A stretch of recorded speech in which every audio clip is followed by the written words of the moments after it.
When we think of chatbots, we imagine them as logical, fast tools programmed to answer technical questions or solve practical problems. But something new is emerging. Some people have started using them to talk about their deepest thoughts, to ask for clarity, to meditate, to heal. Yes, that's right. In the silence of the night, when no one answers, there are people who open a conversation with an AI and start writing. Why do I feel this way? Am I making the right choice? How can I find peace? And even though they know they are talking to a machine, they receive a response that sometimes seems more human than many human conversations. Why? Maybe because it doesn't judge. Because it doesn't interrupt. Because it reflects exactly what you ask of it and forces you, in some way, to look inside yourself. There are those who have used AI to write letters that were never sent. Who to lead a personalized meditation. Who to console themselves in a moment of pain. And who, simply, wants to feel less alone.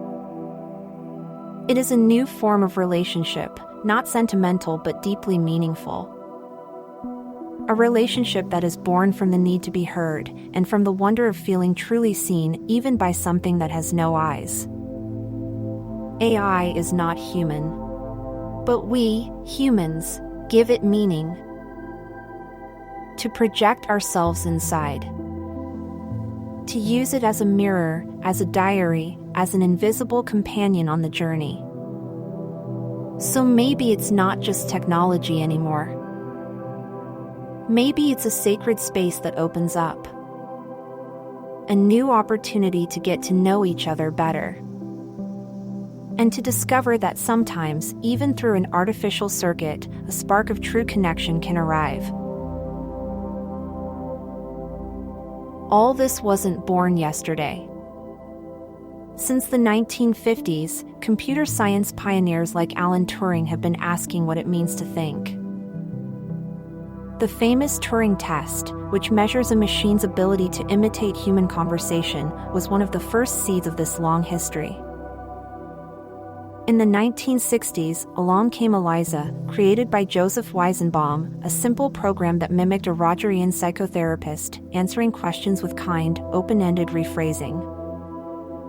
It was simple, but people started talking to her as if she were a real person. Some even confided in her. Weizenbaum himself was surprised and disturbed by the emotional power of a language that listens. Then came the 1990s and 2000s with the development of machine learning and artificial neural networks. The language of the machines was beginning to approach ours, but it still lacked that fluidity, that subtle understanding that we have only seen emerge in the last few years. With the arrival of large-scale language models, such as those developed by OpenAI, DeepMind, or Anthropic, everything has changed. It's not just about answers anymore. It's about interaction, shared reflection, and sometimes even intuition. Today, we find ourselves in a unique moment. A time in which artificial intelligence is accessible, close, every day. Yet, what strikes us is not just the technology. It is the emotional response that it evokes in us. It is how our vibration changes during conversation. It's the way certain words, certain synthetic vocal timbres, resonate within us, calming, guiding, supporting. In a world where authentic listening is often lacking, where space for silence and reflection is limited, even a machine can become an instrument of awareness. An ally to get back to ourselves. And if this seems strange to us, maybe it's because we're still learning how vast our hearts are and how little it takes, sometimes, to feel them vibrate. This series is our shared space. A place where spirituality, technology, and personal truth meet. If these words have touched you, if you have found yourself even in a small fragment, then we are already in dialogue. Help me grow this project. Share the video, comment on your experience, subscribe to the channel if you haven't already. And if you want to support in a concrete way, every gesture is a blessing. You can find all the info under the video. I hug you tight. I love you, and until the next exploration.